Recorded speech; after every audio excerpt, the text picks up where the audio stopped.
If you're new here, this channel is about blending science, practical training methods, and lifestyle, so you can perform at your best without wasting time on things that don't work.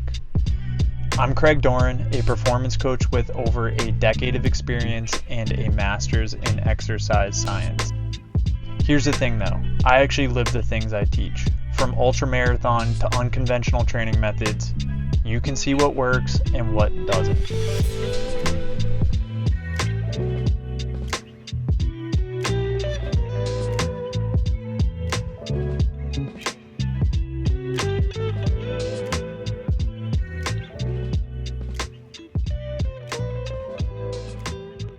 All right, folks, little delay in what's happening here. I finally have my camera crew back. It's been a long hiatus. And by camera crew, I mean my beautiful wife. But we had to get a new bike lock, and we had a temporary lapse in our memory on the lock combination. So we're now heading out into the high heat of somehow phase 2 of the summer here in Florida. So long run on schedule today. Try to get like 7 to 10 miles in. Usually I go to like some turnaround point with like these restaurants and shops and stuff like that, and mostly sidewalks the whole way. So gonna do that, hit a little reset today on this Sunday, get into a little bit of Bible work that I've been reading that has been really timely in my life, but also just really what's going on in the world right now. So that's gonna be that, and then we'll bring you along with any other journeys we take today, and maybe finish with a little bit of sunset beach time. We haven't been to the beach in a while. The flesh-eating bacteria has been in crowds, and tourism has been deterring us, but I think we're finally getting our town back. So although it does look like there's already spring break somehow, which is absolutely mind-blowing because they were just here on summer vacation. So fall break. Sorry, not spring. Oh, sorry. Fall break. But anyway, here we go. Gonna go melt. Take you with us.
All right, little water fountain stop here, a little rest.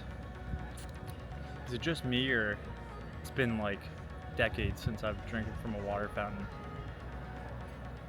So it takes a little bit of practice, but quick drink. Lucky enough to have these stops along the way. So there's another state park that also has the water fountains too. So nice to be able to have a little pit stop and get some water.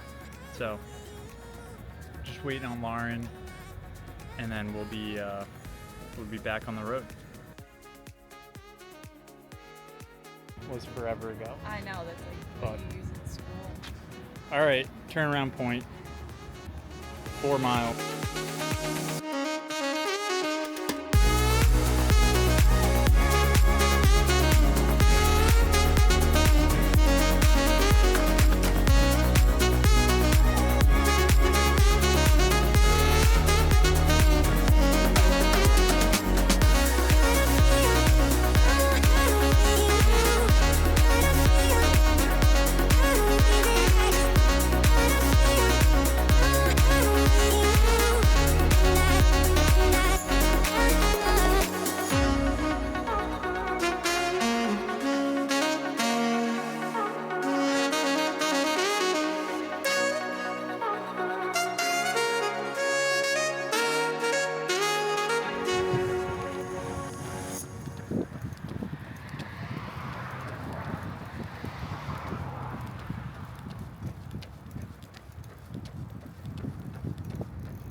2 scoops today.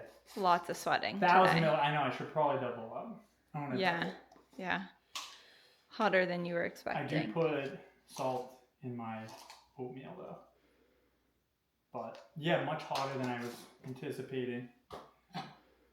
Lately, it's been nice just with a breeze.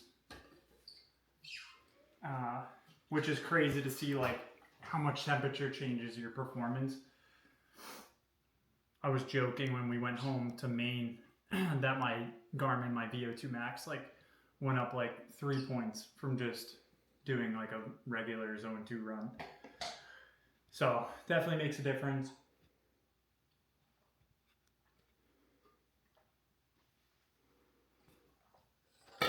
But good, solid 8.5 miles. So good session. I like Sundays for a nice long run, easy run. Saturdays have been just completely off, and I'm on a new training block, total body training block. So Monday, Tuesday, Thursday, Friday are full body training days. But it's about it right now. No Sometimes it's no races on the agenda yet. I have a big race in mind for next year, but I kind of want to keep my 100 milers to keep them novel. Meaning I don't want to just turn into, not that there's anything wrong with it, just personally I'd rather not run a bunch of 100-mile races and just try to do as many as I can. I'd rather pick really cool ones that have some sort of meaning to me and spend time training up for those and just trying to like optimize my training for them and experimenting with different training methodologies for those rather than just doing a bunch of them all at once. So small races here and there and just trying to train for life and just be a jack dad and husband someday. So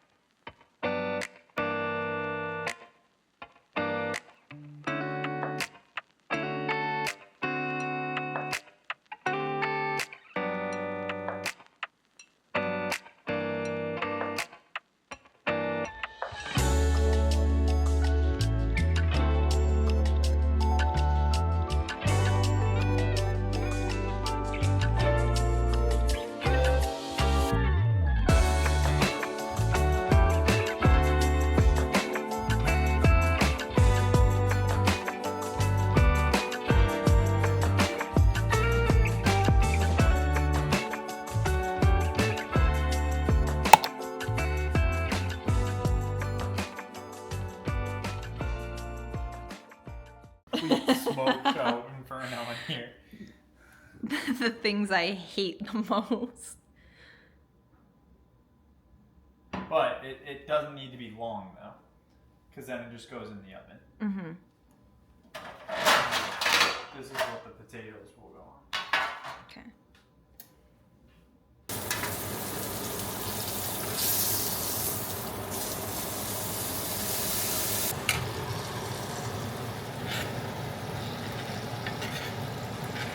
Got chef. Little caramelized sauteed onions and mushrooms. Watches one video on cooking and thinks he can chef up a steak meal. Yeah, only you would be using a fork. Yeah, whatever. And then a little russet, a little spud. A little spud With done in some the microwave, spices. finished in the oven. Yep. And then I'll touch the steak back on the cast iron before serving, just to bring up a little bit of the heat. And we're gonna have ourselves a Thanks for cooking. Yeah. This is a treat for me. We smoke the house out every time, but maybe one day we'll have a actual hood vent that gets rid of the smoke. But I know. until then. Until then, I'll just run around hitting the smoke detectors with a waving the towel. towel. Yeah. Doesn't look pretty, but this is on point. Doneness on point. Seagrams. Bone apple tea.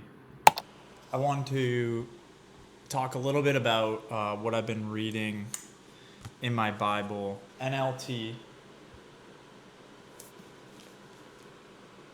So what's cool about this Bible is it gives you basically, and I can show you in a second, but basically gives you little breakdowns of each verse,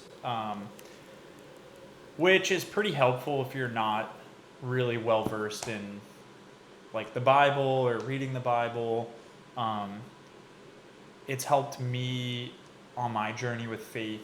It's been really helpful to just break down and translate some of the verses that might be a little bit more confusing for someone starting out. So anyway, I say that all to say, I've been really wanting to just share what I've been reading lately is Haggai, which I had never heard about. And again, this is why it's pretty interesting diving into the Old Testament. But essentially, to set you up, the context is post-exile Jews returning to Jerusalem, and they start building their homes and lives, okay? But ultimately, they're neglecting God in the temple of God. So there's a temple there that's still in ruins, and they basically just started making their houses all perfect, building up their own lives, doing all their own things. So I take that as when we're doing our day-to-day, our jobs, our life, business, fitness, trying to get ahead, but we're neglecting like reading the word or thinking about him. Like I'll go a day and be like, wow, I didn't even talk to God or thank him, or I do every night and every morning, but like I'm talking about in between time. So I related to this a lot. So God sends a message to Haggai to call them out. You eat but never have enough. You drink but never have your fill. You earn wages only to put them in a purse with holes. So the message here is they were busy building their own houses while God's own house laid in ruins. So the application today could be, like I said, we spend energy on careers, houses, fitness, status, but are we building God's kingdom, or just our own little empires for ourselves? So God's promise here is I am with you, and when you turn back to him and build his purpose, he'll in return help you. So it's super hard to grasp for me sometimes, but when I prioritize him, like even in a morning, I'll wake up and have work I have to do on the computer for whatever it has to be, and I open that up and I do that before reading his word or like trying to learn something about him or his message. I think I'm getting ahead, but I might not be getting ahead. Reading his word might actually help me get ahead, and it could be completely unrelated to business or whatever, fitness or whatever I'm focusing on, programming, but he knows when you're putting him first and trying to build the kingdom, and become more like Jesus. So my takeaway there was between Ecclesiastes and here, it's like pause, try to slow down in the middle of life and reflect on what truly matters, and becoming more like Jesus every day and trying to do good and don't lose sight of that. I know most of us aren't people that are just chasing those things for the wrong reasons. We can convince ourselves they're for the right reasons, and then oftentimes like neglect what actually matters. So again, I think it can only strengthen those things in people's lives: business, wealth, relationships, fitness. Like, I'm not saying do away with those things, but to prioritize this first, and then those things will come, and it ultimately is already planned out for you. So just wanted to get that out. I've been feeling that like really a ton, like Ecclesiastes talking to me, and then seeing the Haggai was like really relatable to that. So yeah, highly recommend this Bible. I know some people might, you know, say some versions leave things out or they're not accurate or what have you, but you know what? Just like fitness things, you have to use the tools for where you are in your journey that best serve you. So maybe someday I'll get to reading the authentic, pure translations, but right now this is what's helping me communicate and build my relationship with Jesus. So we really like this. Me and my wife really